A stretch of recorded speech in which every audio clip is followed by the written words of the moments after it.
ഈ പാട്ട് 2018 Kozhikode ideal star സിംഗറിന്റെ ഒരു സെലക്ടിങ് ഒരു ഇതുണ്ടായിരുന്നു. അപ്പോൾ ഞാനൊക്കെ അപേക്ഷ കൊടുത്തു. എനിക്ക് ഐഡിയൽ സ്റ്റാർ സിംഗറിൽ അവരെ ആ ഒരു സ്റ്റുഡിയോയിൽ പാടാൻ അവസരം കിട്ടി.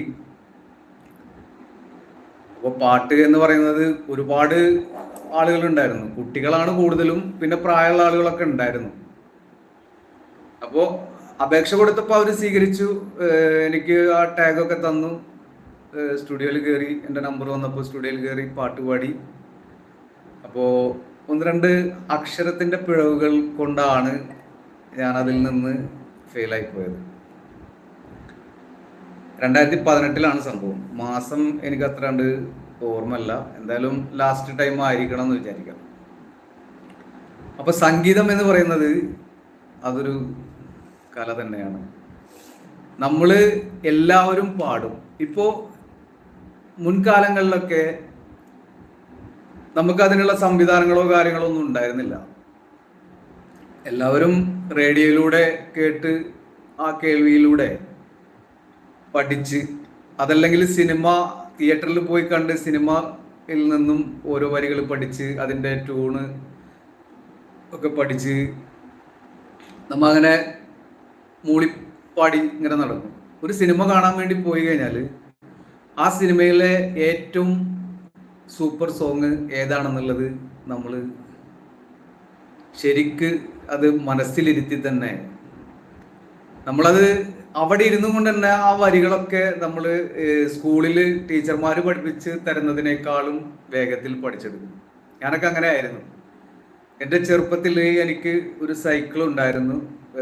9 വയസ്സ് മുതൽ 22 വയസ്സ് വരെ ഉണ്ടായിരുന്നു ആ സൈക്കിള്.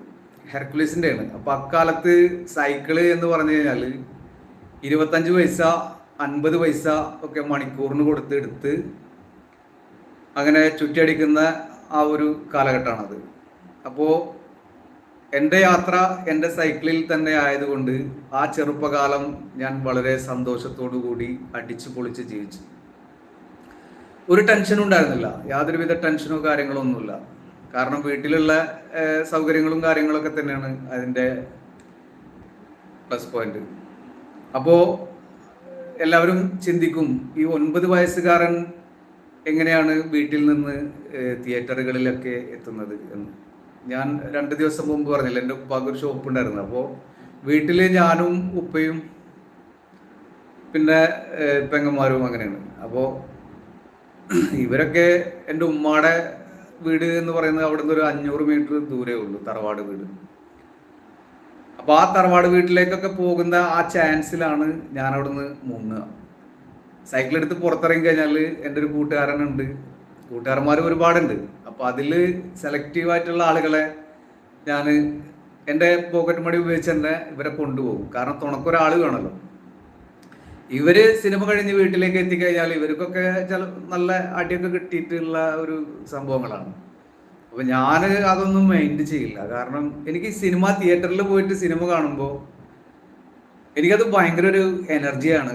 ആ സിനിമ എനിക്ക് എന്തായാലും കാണണം എന്നുള്ള ഒരു പോസ്റ്ററാണല്ലോ അന്ന്. ഓരോ റോഡിലൊക്കെ സൈക്കിളിട്ട് ഇറങ്ങി കഴിഞ്ഞാൽ അന്ന് വാഹനങ്ങളൊക്കെ വളരെ സുലഭമാണ്. ധൈര്യമായിട്ട് തന്നെ സൈക്കിള് ഓടിച്ച് നടക്കാൻ പറ്റും, യാതൊരുവിധ പേടിയും കൂടാതെ. അപ്പോൾ ഒരു 1-2 കിലോമീറ്ററിൻ്റെ ഉള്ളിലായിട്ട് നമ്മളൊന്ന് വെറുതെ ചുറ്റിയടിച്ചാൽ പല ഭാഗങ്ങളിലായിട്ട് ഓരോ ഹോട്ടലിൻ്റെ ഫ്രണ്ടിൽ, അതല്ലെങ്കിൽ ടൈലർ ഷോപ്പിൻ്റെ ഫ്രണ്ടിലൊക്കെ ആയിട്ട് മതിലുകളിൽ സിനിമ പോസ്റ്റർ കാണും. അപ്പോൾ അത് ഏത് തിയേറ്ററാണ്, എവിടെയാണ് എന്നൊക്കെ ഉള്ളത് നമ്മൾ വലിയ ആളുകളുമായിട്ട് ചർച്ച ചെയ്ത് അതിൻ്റെ റൂട്ട് കാര്യങ്ങളൊക്കെ മനസ്സിലാക്കി സിനിമക്ക് പോകും. ആ സിനിമ കഴിഞ്ഞ് വരുമ്പോൾ ഒരുപാട് ചിലപ്പോൾ ഫസ്റ്റിനായിരിക്കും പോവുക. പല തവണകളിലായിട്ട് ഞാനൊരു 12 വയസ്സ് മുതൽ പിന്നെ സെക്കൻഡ് ഷോക്കൊക്കെ പോക്ക് തുടങ്ങി. ഞങ്ങൾ കൂട്ടുകാരന്മാർ, വേറെ ഒരു കൂട്ടുകാരൻ്റെ ഒരു സൈക്കിൾ ഉണ്ടായിരുന്നു സ്വന്തമായിട്ട്. അപ്പോൾ ഞങ്ങൾ 6 പേര് ഒക്കെയാണ് ഇതിൽ പോവുക. സൈക്കിളിൻ്റെ തണ്ടുമ്മൽ ഒരാളിരിക്കും, മറ്റേ കേരിയാറിൽ ഒരാൾ, പിന്നെ സൈക്കിൾ ചവിട്ടുന്ന ആള്.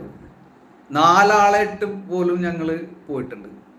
കുന്നംകുളം എന്ന് പറയുന്ന ആ ഒരു ഭാവന തിയേറ്ററിൽ 4 ആളായിട്ട് ഞങ്ങൾ പോയിട്ടുണ്ട്. 2 സൈക്കിളിൽ 8 പേര്.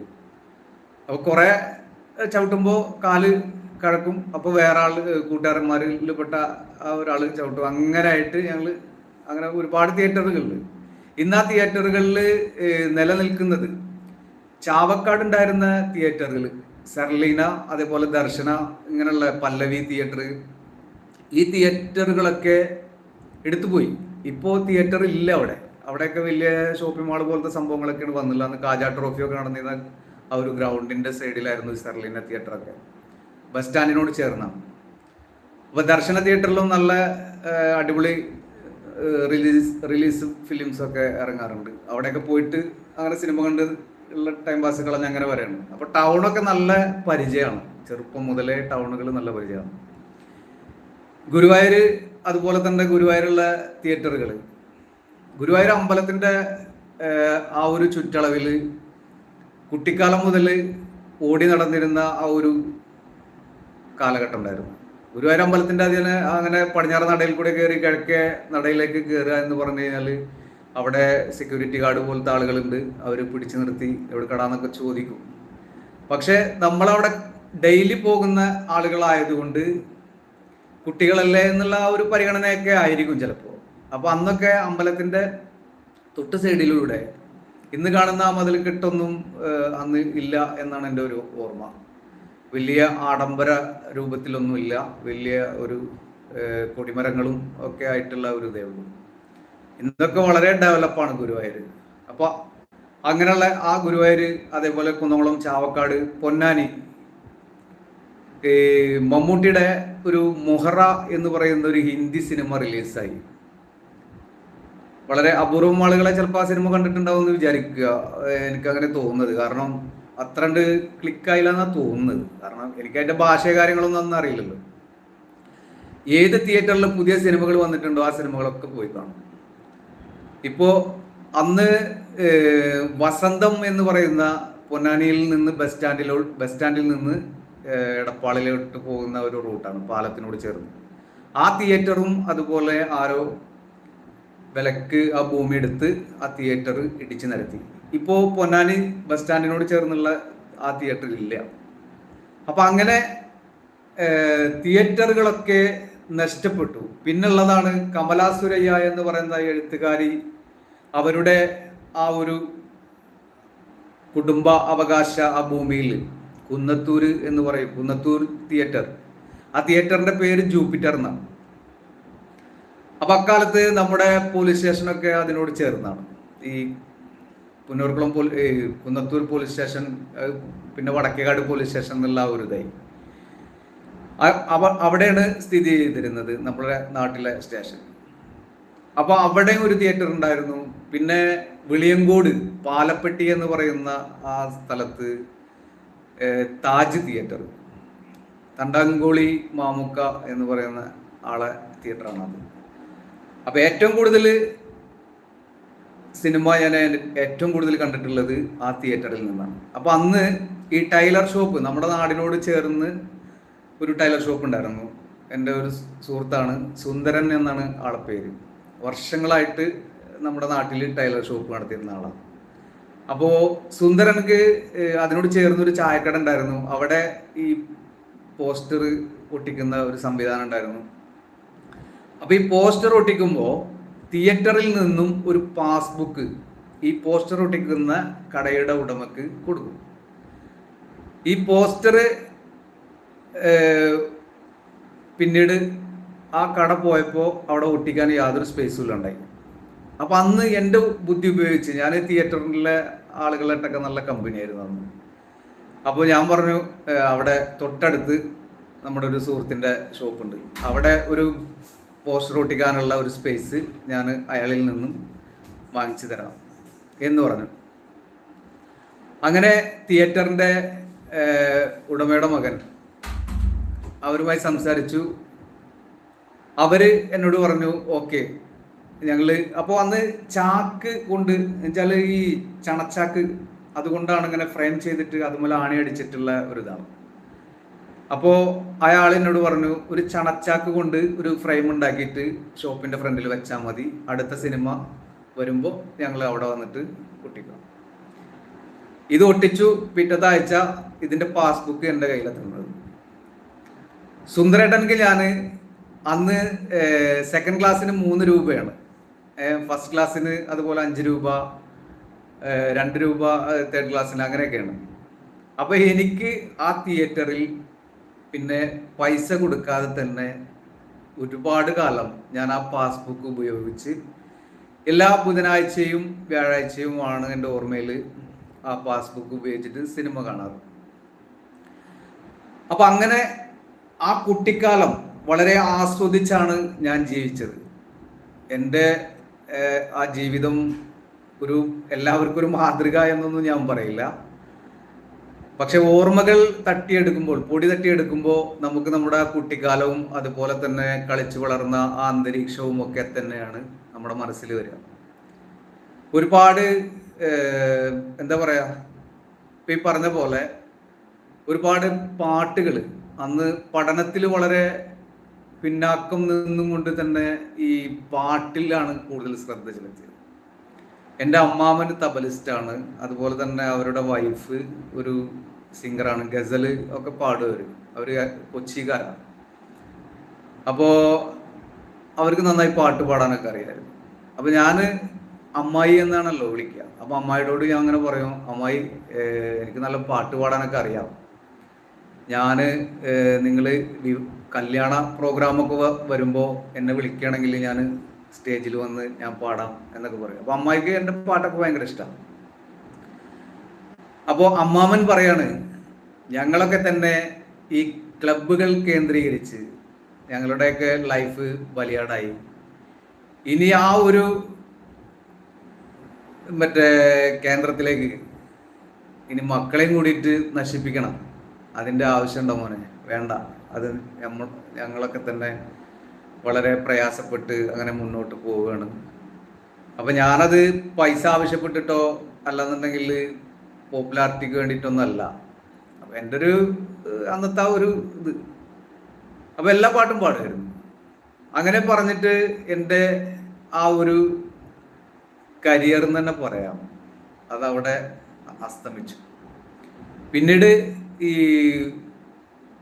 ക്ലബിൽ പോയിട്ട് ഞാൻ ഒരുപാട് ഇങ്ങനെ ചെറിയ ചെറിയ പാട്ടുകളൊക്കെ പാടുമായിരുന്നു.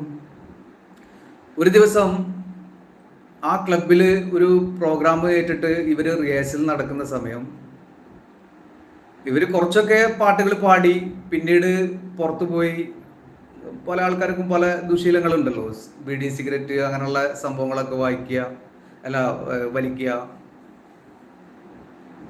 എന്നുള്ളവരത്. അപ്പോൾ ആ ചാൻസിൽ അതിൽ വേറൊരാൾ അവിടെ ഹാർമോണിയം വായിച്ചിരുന്ന ഒരു മുഹമ്മദ് ക എന്ന് പറയുന്ന ആളുണ്ടായിരുന്നു. ആളെന്നോട് ചോദിച്ച്, മോനക്ക് പാടണമെന്ന് ചോദിച്ചു. ഞാൻ പറഞ്ഞാന്ന് പറഞ്ഞു. അപ്പം അന്ന് ആ പാട്ട് ഇറങ്ങിയൊരു സമയമായിരുന്നു. അതിൻ്റെ മ്യൂസിക് എന്ന് പറഞ്ഞാൽ പിന്നീടുണ്ടായ മാപ്പിളപ്പാട്ടുകളിൽ ഇത്തരം സിസ്റ്റങ്ങൾ ഉപയോഗിച്ചിട്ട് ഒരു മ്യൂസിക് കൊടുത്ത ഒരു പാട്ട് ഉണ്ടോ എന്ന് ചോദിച്ചാൽ എനിക്കറിയില്ല. പക്ഷെ ആ പാട്ട് ആളുകളെ പിടിച്ച് ഇരുത്തും, അങ്ങനത്തെ ഒരു പാട്ടാണ്, മാപ്പിളപ്പാട്ടാണ്. അപ്പൊ അതിന്റെ അനുപല്ലവി വരുന്ന ആ അനുപല്ലവിയുടെ മുമ്പായിട്ടുള്ള മ്യൂസിക് ഇവരിത് കേട്ടപ്പോ വെളിയിൽ നിന്നും നിന്നിരുന്ന ആളുകളൊക്കെ ക്ലബിന്റെ ഉള്ളിലേക്ക് ഓടി വന്നു. അപ്പോൾ തബലയും ഹാർമോണിയവും റിതം ബേർഡും ഒക്കെ ഉപയോഗിച്ചിട്ടുള്ള അക്കാലത്ത് ആ ഒരു സെറ്റപ്പാണല്ലോ, ഒരു റൗണ്ടിലായിട്ടുള്ള ഒരു സംഭവമൊക്കെ ഉണ്ട്, അതിങ്ങനെ ചിലിന്ന് പറഞ്ഞിട്ട് അടിക്കുന്നത്. ഇതൊക്കെയാണ് അവിടുത്തെ അന്നത്തെ ആ മ്യൂസിക് സിസ്റ്റങ്ങൾ. അതുപയോഗിച്ചാണ് ഇവർ ഗസൽ പാടുന്നതും അതുപോലെ തന്നെ മലയാള സിനിമാ പാട്ട് പാടുന്നതും മാപ്പിളപ്പാട്ട് പാടുന്നതൊക്കെ. അപ്പൊ ആ വരിയിൽ പറയുന്ന ഒരു വരിയുണ്ട്, മഹിയുടെ പശിയാണ് നിന്റെ ദേഹം, ശ്രുതിയുടെ സ്മൃതിയാണ് അന്ത്യശ്വാസം, കഫംബുട കടയിൽ നെയ്തു വന്ന് കബറിടം കാട്ടിൽ ഒളിഞ്ഞു നിന്നു എന്നല്ലേ, അത് 2 പ്രാവശ്യം ആ വരികൾ തന്നെ അങ്ങനെ എടുത്തു പാടി. ഈ പാട്ട് അവസാനിച്ചപ്പോൾ ഈ ക്ലബിലുണ്ടായിരുന്ന ആളുകൾ ആ പാട്ടിൻ്റെ മ്യൂസിക്കും എൻ്റെ ശബ്ദവും കൂടി ഇവരൊരു 3-4 പ്രാവശ്യം ഈ പാട്ട് തന്നെ എന്നെ കൊണ്ട് കണ്ടിന്യൂ ആയിട്ട് പാടിപ്പിച്ചു. അപ്പം ഞാൻ എൻ്റെ മനസ്സിലൊരു പ്രതീക്ഷ വന്നു, ചിലപ്പോൾ ഇവർ പോകുന്ന ആ പ്രോഗ്രാമിൽ എന്നെയും കൊണ്ടുപോകും എന്ന്. പിന്നെ ഇവരെ വാന് വന്നപ്പോൾ ഇവർ അവരെ സിസ്റ്റങ്ങളൊക്കെ എടുത്ത് അതിൻ്റെ ഉള്ളിൽ വെച്ചു. ഇവർക്ക് ഇരിക്കാനുള്ള ഒരു ചെറിയ സ്പേസിൽ അവർ നമ്മുടെ നാട്ടിലെ ഭാഷ പറയണമെങ്കിൽ അട്ടിയിട്ടിട്ടാണ് പോയത്. അപ്പം എനിക്ക് തോന്നി വേണ്ട, പിന്നീട് ഒരിക്കലാവാം, നമ്മൾ കുറച്ചും കൂടി വലുതായി കഴിഞ്ഞാൽ ചിലപ്പോൾ ഇതുപോലെ വേറെ എന്തെങ്കിലും ചാൻസുകളൊക്കെ നമുക്ക് വരും, അപ്പോൾ നോക്കാം. പക്ഷെ ഞാൻ എൻ്റെ മനസ്സിനെ ഞാൻ ഒരിക്കലും എന്ത് ചെയ്തില്ല, വിട്ടുകൊടുത്തില്ല. കാരണം എനിക്ക് എവിടെ ഒരു സ്പേസ് കിട്ടുന്നു അതിലൊക്കെ ഞാൻ അങ്ങനെ കയറി പാടുകയും ഒക്കെ ചെയ്തു. ഇതെല്ലാം എൻ്റെ മനസ്സിൻ്റെ ഒരു റാഹത്തിന് വേണ്ടി. എൻ്റെ മനസ്സ് ഒന്ന് കൂളാകും. പാട്ട് പാടി കഴിഞ്ഞാലാണ് എനിക്ക് ഏറ്റവും കൂടുതൽ, എത്ര വലിയ ദേഷ്യം എൻ്റെ മനസ്സിലുണ്ടെന്നുണ്ടെങ്കിൽ